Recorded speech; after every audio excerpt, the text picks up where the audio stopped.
నమస్కారం. నేను శ్రీకాంత్ శర్మ. శ్రావణ మాసంలో నక్త వ్రతమును ఆచరించాలని సాక్షాత్తు ఈశ్వరుడు చెప్తాడు.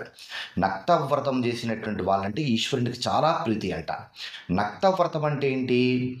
ఉదయం నుంచి ఉపవాసముగా ఉండి నక్షత్రాలు వచ్చేంత వరకు ఈశ్వర ఆరాధన సాయంకాలం పూట, ఉదయం నుంచి కాదు, ఉపవాసం సాయంకాలం వరకు ఉండాలి.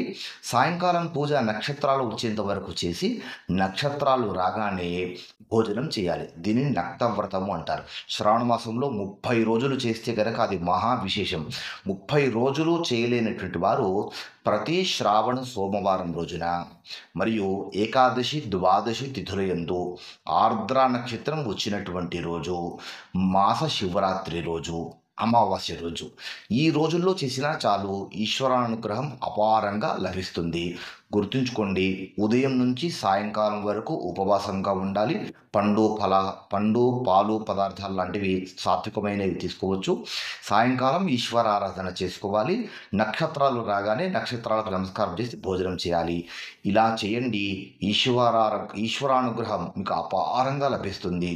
మీరు అనుభవించేటువంటి సమస్యలు తొలగిపోవడానికి ఈశ్వరుని ద్వారా మీకు మార్గం లభిస్తుంది. ఈ విషయం మర్చిపోకండి. ఈ వీడియో నచ్చితే లైక్ చేయండి, ఇతరులతో షేర్ చేసుకోండి. దేశాన్ని కాపాడుకుందాం, ధర్మాన్ని కాపాడుకుందాం. ఎందుకంటే ఈ దేశం మనది, ఈ ధర్మం మనది. జై హింద్, జై భారత్, వందే మాతరం. నమస్తే.